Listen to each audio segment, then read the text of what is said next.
بیان فرمایا کہ حضرت ابراہیم علیہ السلام کے پاس فرشتے بشری شکل میں آئے، انسانی شکل.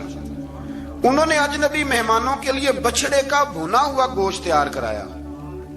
آپ یقین کریں کچھ باتیں لوگ ایسی بیان کرتے ہیں کہ جن کو نہ سن کے بندے کا دل کرتا ہے کہ اس بندے کو بتائیں کہ یار یہاں تو دین سارا پڑھ. ایک صاحب مجھے کہنے لگے جی میں ایک پیر صاحب کے پاس گیا تھا تو بڑی مرغن غذائیں تھیں، انہوں نے میری بڑی خدمت کی پر مجھے نہیں اچھا لگا، پیروں کو چاہیے سادی روٹی رکھیں. میں کہ پیراں واسطے لسٹ بنا خاں انہوں نے کس طرح دا ہونا چاہیے. یہ بہت بڑی مصیبت ہے.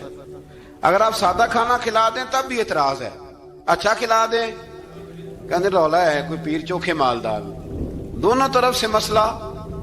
تو کہنے لگا جی نہیں پیروں کا کیا کام ہے، وہ کڑائیاں اور وہ سارے. تو پھر میں نے انہیں کہا کہ آپ اس طرح کریں گھر جا کے نا تو 12ویں سپارے کی تلاوت کریں. حضرت ابراہیم نے اپنے مہمانوں کے لیے بھنا ہوا کھانا تیار فرمایا تھا. تو آپ کیا کہیں گے کہ حضرت ابراہیم درویش نہیں تھے؟ عجیب بات ہے بھائی، آپ ہر بات میں اڑ جاتے ہیں. دین ہم نے وہ لینا ہے جو اللہ کا قرآن ہمیں دیتا ہے اور رسول اللہ کی حدیث ہمیں دیتی ہے. جب انہوں نے دیکھا کہ مہمان کھانے کی طرف ہاتھ نہیں بڑھا رہے تو ان کو ڈر محسوس ہوا. حضرت ابراہیم کو فرشتوں نے کہا کہ ہمیں قوم لوط علیہ السلام کے عذاب کے لیے بھیجا گیا ہے. حضرت ابراہیم کی بیوی کھڑی تھی، اس پر وہ مسکرائیں تو فرشتوں نے اللہ کی طرف سے انہیں حضرت اسحاق علیہ السلام اور اس کے بعد حضرت یعقوب علیہ السلام کی بشارت عطا. اسحاق علیہ السلام حضرت ابراہیم کے بیٹے ہیں اور یعقوب علیہ السلام پوتے ہیں، اور یعقوب علیہ السلام کے بیٹے یوسف علیہ السلام. ہاں اللہ اگر چاہے تو 7 نسلوں میں نبوت رکھ دیتا ہے اگر اس کی منشا ہو. تو حضرت یعقوب کی بشارت دی. انہوں نے حیرت سے کہا کہ ہم دونوں میاں بیوی تو بوڑھے ہیں، اس عمر میں اولاد کیسے ہوگی؟ تو فرشتوں نے جواب دیا اے ابراہیم کے گھر والوں، تم پر اللہ کی رحمتیں اور برکتیں ہوں. اللہ کی قدرت پر تمہیں کیوں تعجب ہے؟ اللہ فرماتا ہے کہ بیٹے کی بشارت سن کر ابراہیم کا خوف دور ہو گیا اور پھر وہ قوم لوط کے بارے میں گفتگو کرنے لگے. ابراہیم بہت بردبار، اللہ سے آہوزاری کرنے والے اور اس کی طرف رجوع کرنے والے تھے. اللہ تعالیٰ نے حضرت ابراہیم علیہ السلام کو فرمایا اے ابراہیم اس گزارش سے آپ گریزہ رہیں، اس کا یقینی فیصلہ ہو چکا ہے اور ان پر نہ ٹلنے والا عذاب نازل ہو کے رہے گا. وہ کیا گناہ کرتے تھے لوط علیہ السلام کی قوم میں میں نے بتایا تھا، مرد مردوں سے بدفعلی کرتے. تو حضرت ابراہیم نے بھی عرض کی، بار بار گزارش کی، بحث کی کہ اللہ مہربانی فرما ان کا عذاب.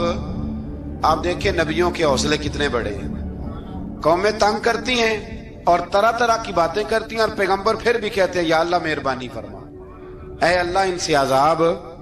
آیت نمبر 77 میں حضرت لوط علیہ السلام کی قوم کی بدعمالیوں اور لوط علیہ السلام کے اپنی قوم کو بدعمالیوں کے باعث فرشتوں کی آمد، قوم کے بدعمال لوگوں کے دوڑ کر آنے اور حضرت لوط کو ان کے سمجھانے اور ان کے انکار پر مضطرب ہونے کا ذکر ہے، جس پر فرشتوں نے حضرت لوط کو تسلی دی کہ آپ فکر نہ کریں، ہم آپ کے رب کے فرشتے ہیں، یہ آپ اور ہم تک نہیں پہنچ سکیں گے. آپ رات کے آخری حصے میں قوم کی طرف توجہ کیے بغیر ہجرت فرما لیں، اس لیے کہ صبح کے وقت ان پر عذاب آئے گا. جب اللہ کا عذاب آیا تو اس نے بستی کے اوپر کے حصے کو نیچے کر دیا اور قوم لوط کے اوپر اللہ کی طرف سے لگاتار نشان زدہ پتھر برسائے گئے، لگاتار پتھر آئے. آیت نمبر 84 میں اللہ تعالیٰ نے حضرت شعیب علیہ السلام اور ان کی قوم کا ذکر فرمایا ہے اور ان کے جرائم کو بیان کیا گیا ہے. وہ ناپ تول میں کمی کرتے تھے، دوسروں کو چیزیں کم تول کر دیتے تھے. اللہ تعالیٰ نے ان سے فرمایا کہ فساد فی الارض سے باز آؤ اور اپنے سے پہلے سرکش امتوں کا انجام دیکھ لو. جب حضرت شعیب کی نصیحتوں کا ان پر اثر نہ ہوا تو پھر اللہ تعالیٰ نے انہیں بھی عذاب سے ہلاک کر دیا. آیت نمبر 94 میں فرمایا کہ جب ہمارا عذاب آیا تو ہم نے اپنی رحمت سے حضرت شعیب اور ان پر ایمان لانے والوں کو بچا لیا اور ظالموں کو ایک زبردست چنگاڑ نے پکڑ لیا تو صبح وہ اپنے گھروں میں اوندے منہ پڑے تھے، گویا وہ کبھی وہاں آباد تھے ہی نہیں. آیت نمبر 96 میں حضرت موسیٰ علیہ السلام کو عطا کیے جانے والے 9 معجزات کا ذکر ہے. پھر فرعون اور اس کے پیروکاروں کے باطل روش کے باعث ان کی ہلاکت کا بھی ذکر فرمایا اور دنیا اور آخرت میں انہیں ملعون یعنی لعنتی قرار دیا۔ جن بستیوں کو اللہ تعالیٰ نے ہلاک کیا ان میں سے بعض کے آثار موجود ہیں اور بعض کے آثار تک معدوم ہو چکے۔ ان میں سے ہر بستی والے اپنے ظلم کے باعث ہی ہلاک ہوئے۔ اللہ تعالیٰ کسی پر ظلم نہیں فرماتا۔ لوگ خود اپنی جانوں پر ظلم کرتے ہیں۔ جو شخص عذاب آخرت سے ڈرتا ہے اس کے لیے اس میں نشانیاں موجود ہیں۔ آیت نمبر 106 سے اللہ تعالیٰ نے انجام کے اعتبار سے لوگوں کی دو قسمیں بیان کی۔ دو قسمیں فرمایا، ایک ہیں سعادت مند لوگ اور دوسرے ہیں بدبخت۔ فرمایا بدبختوں کا ٹھکانہ جہنم ہے جس میں وہ ہمیشہ رہیں گے، اور نیک بختوں کا ٹھکانہ جنت ہے، وہ ہمیشہ اسی میں رہیں گے، اور ان کے لیے اللہ کی طرف سے نا ختم ہونے والی عطائیں۔